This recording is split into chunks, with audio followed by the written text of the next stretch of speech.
Hey, good evening, everybody. Man, I'm glad to be tuned in with you here on Wednesday night. I know it's a little early this week. Some of you may be catching up with us later, and some of you are tuned in now. Regardless, I'm glad to have you joined in with us tonight. I've got a few announcements to make before we start our devotion tonight. I want to remind you of a couple of things. I know that it's been kind of quiet here lately, but I want to just kind of remind you about our journey and our quest to take America back to truth. I know it's easy for us to get back into life and everyday life and the hustle and bustle and kind of forget that we've made a decision to try to boycott these companies and these stores. So I just want to refresh your memory on that and encourage you to do that. And I think if we keep up the good work and we stay determined and committed to the cause, I think that we're going to see a difference. I think that we're going to make a difference, and I think that we're going to see some changes within the next year of some of these companies waking up and taking notice that as born-again believers and Christians that we've got to say too. And if you want our business, if you want us to patron your company, then you're going to have to stop fighting against the things that we believe in. And so I want to encourage you, continue to boycott these stores and continue to change companies, insurance companies, telephone companies, television companies, whatever it is that we realize that are donating to these organizations and these movements in this current day time that are fighting against Christian values and Christian rights. We certainly don't want to be spending our money paying them to be able to have the power through finances to take away the things that we believe in. So it only makes sense that we refuse to spend our money with those who are, in essence, going to destroy us. So I want to encourage you to keep up that good work and don't forget that. Don't let your guard down. I just wanted to kind of refresh your memory about that. I want to remind you that we have Bible studies here on Wednesday night. Be at 6:30, we have the co-ed Bible study, and then at 7 o'clock, Emily's leading the women's Bible study. And so if you don't have anything to do on Wednesday night and want to come out and get in the Word, well, come out here to church and get in the Word. You can bring your high school students and your junior high students, and they can come be a part of our class out here in the student building behind me back here. And so bring them. We start at 6:30 with that class.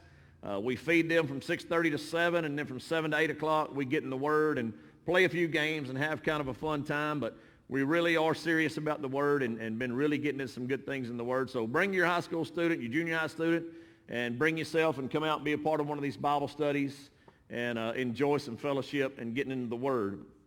I know that many of you are probably wondering about the Fall Festival. Our ladies on the special events team, they are beginning the stages of planning our Fall Festival. I'm not certain of the date yet. Perhaps it could be the 31st. I think that's on a Saturday night. They even talked about maybe the Sunday prior to that. I think it's going to be kind of a drive-by type scenario this year, just because of the circumstances that we're going through. So I'll keep you informed on that, or you can look on the church Facebook and the website and be kept up with the information about the Fall Festival. But they are in the planning stages. I know that I wanted to just say one other thing before we start our devotion tonight. I know that for the last 3 weeks, 4 weeks, there's been lots of technical difficulties on the messages, a lot of cutting in and out, and just messed up time periods.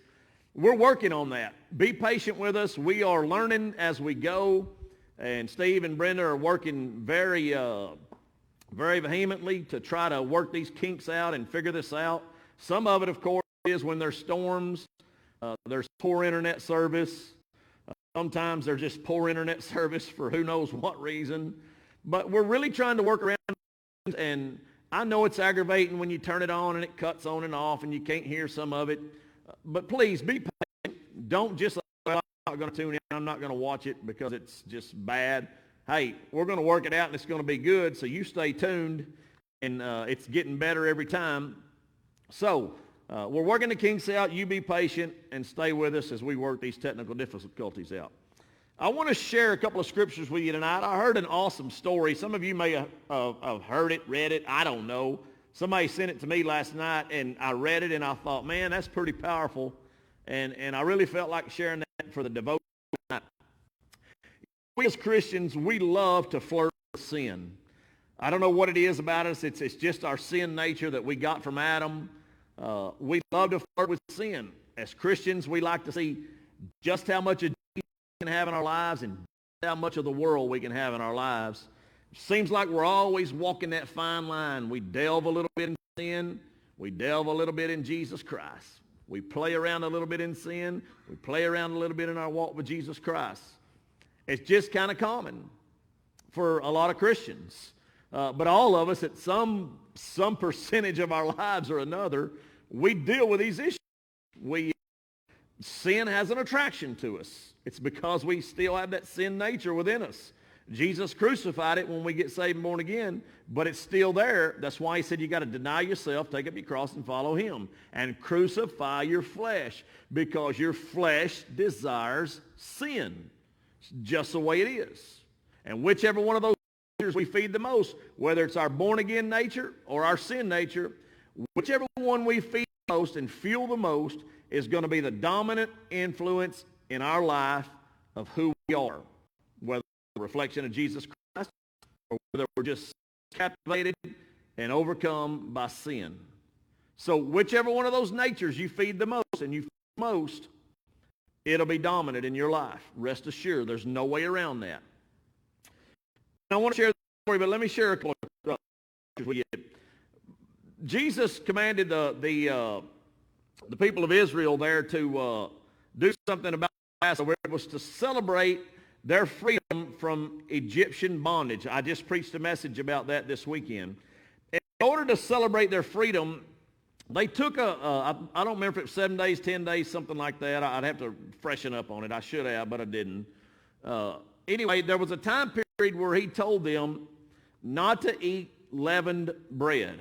In other words, don't put yeast or leaven in it, which is the product that makes bread rise when you make homemade bread. Now, most of you have no earthly idea what you put in homemade bread to make it, because you don't even know how to make homemade bread. You get Pillsbury Doughboy biscuits and pop the can and throw them in the oven, and that's your homemade bread. Or you buy a loaf of Mrs. Barrett's bread, which, hey, I don't blame you. So if you know anything about making homemade bread, you know you got to put something to make it rise. Well, he referred to this as leaven in the Bible. He said, there's a time period where I want you to refrain from using leaven in your bread. I want it to rise. And I want you to remove all of the products that do with leaven out of your house in this particular period. It was not just a celebration for them, but it was also a representation of sin. Leaven is kind of a representation of sin in the Bible. And Jesus talks about that in a couple of scriptures. And let me read them right quick. Jesus said this in Mark chapter 8, verse 15.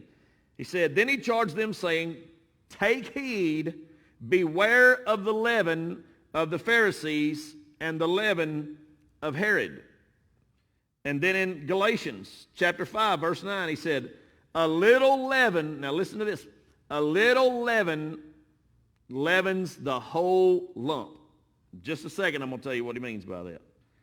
And then in 1 Corinthians chapter 5, 6 through 8, he says this, your glorying is not good.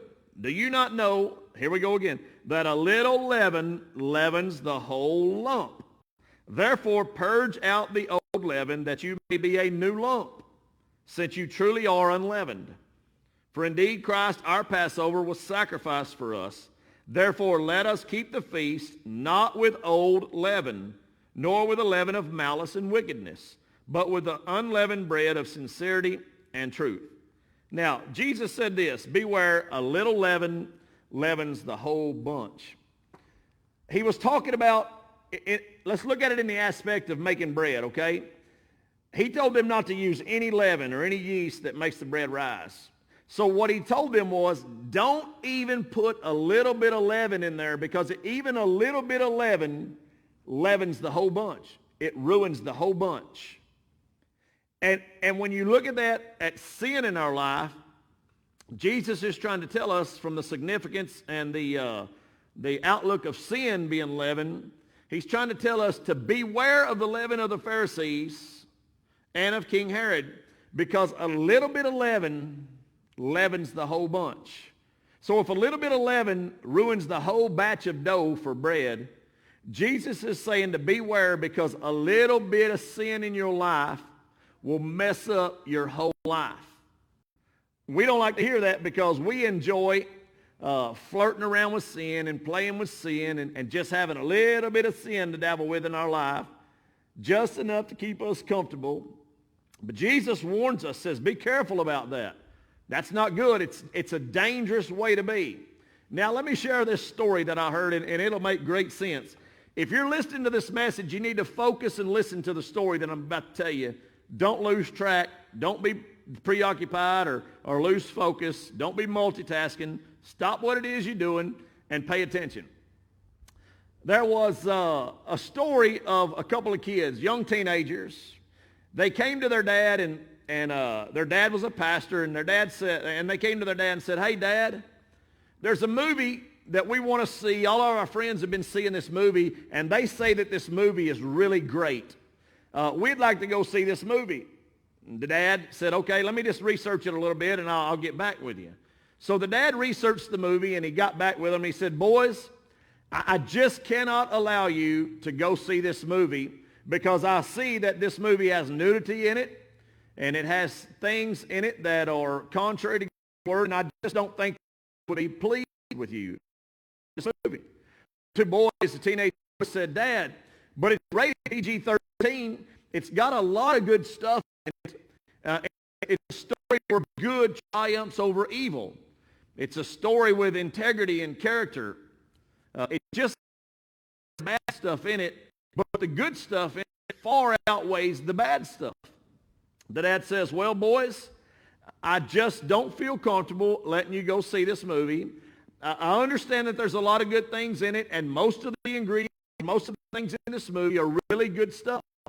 But the fact that it has a little bit of nudity and a little bit of things that are unpleasing to God, my answer is still no, and I'm not going to change my mind, just the way it is. Of course, you know how two boys know about something. You can certainly see it. I'm sure they stomped off with a big sad lip and went in their bedroom, and were trying to devise a plan of how they might talk Dad into letting them go see the movie. Just they hear Dad in the kitchen banging around with the pots and pans, and then they smell the fresh smell of brownies cooking in the oven. The two boys decide to talk amongst themselves and say, Dad must be feeling bad, feeling guilty about not letting us go to watch this movie. Maybe he's making those brownies for us, and he's going to come and apologize and tell us that we can go watch the movie. So, hey, when he brings the brownies, let's be real thankful and brag on the brownies, and let's sweeten Daddy up so that he might change his mind and allow us to go to the movie. So Dad, in a little bit, after he's got the brownies done, he takes the brownies. They can smell the brownies in there. And as they smell the brownies in there, Dad calls the boys in and says, hey, boys, I want y'all to come in here, and I want you to watch these. I want you to come in here and eat some of these brownies I made. So the boys came in there. Man, they've been smelling these brownies for about 15 minutes. And as they smell the brownies, they come in there, and Dad says, hold on before you eat them now. I got to tell you just a little bit about these brownies I made. First of all, I want you to know that I made these brownies with the best ingredients that you can make homemade brownies from. Said they came from the purest eggs, came from the purest milk. They had the purest of everything in there. But I want you to know something. I added one organic ingredient from our backyard. The boys were puzzled. They said, well, what is that? What is that ingredient? He said, well, I just have to tell you that 98% of the ingredients in this brownie mix are super good for you. I just added one little organic thing to these brownies from the backyard, and I just want you to know that before you eat them. So the boys kept on, Dad, what is it? Dad, what is it? They were really wanting to eat the brownies, but before they ate the brownies, they wanted to know what it was. So after badgering Dad for just a little bit, Dad finally tells him, he says, well, it's actually dog poop. I put a little bit of dog poop in the brownie mix just because I wanted to put some organic stuff in it. Now, just a little bit of dog poop in there. Most of the ingredients in the brownie mix is good for you. It's not going to hurt you at all. And so the boys, they thought, well, we're not going to eat those brownies, not with dog poop in them. The dad says, well, if you won't eat the brownies because they have just a little bit of dog poop in them, but everything else in there is good, why then would you allow yourself as a Christian, as God's child, to go watch a movie at the theater that has a lot of great things in it, but yet it still has things in there that are not good for you and not pleasing to God? What is the difference? And so, as Dad made the point to the kids, the light finally came on with the kids. And I think that you and I could catch the light also from this illustration, that being that if 98% of the things in the brownies were good for you, but we added a little bit of dog poop in there and you wouldn't eat it because it had just a little bit of dog poop in there, it ought to be the same way in our Christian lives, man. We ought to guard our hearts and our minds from those things that have things in them that take us away from a clear mind and a pure heart of serving God. Why would you watch things on TV that have filth and ungodliness in them, even if they have a lot of good stuff in them? Why would you go places that share a lot of filth and ungodliness, even if there's some good stuff in it? And that's what Jesus is talking about in these scriptures, where he talks about a little bit of leaven leavens the whole bunch, the whole batch. It's the same way in our lives, folks. Until we wake up and realize that just dabbling in a little bit of sin is going to mess our lives up. It's just the physics, the reality of life. And there's no way around it. You can't flirt with it and think it does you no harm. And so as you think about this story and the moral of this story, I want to encourage you to think about the leaven in your life. Are you always allowing just a little bit of leaven? Because if you are, Jesus said that it messes up the whole batch. I want to challenge you.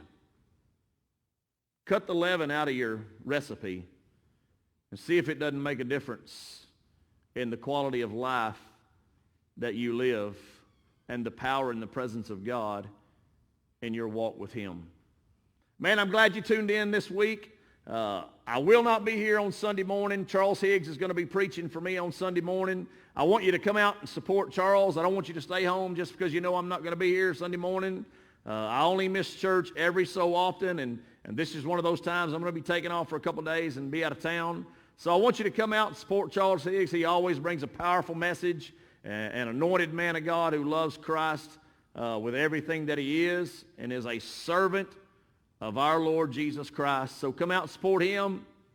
Fill this house up Sunday morning, and I'll see you next Wednesday night. I love you. Be blessed.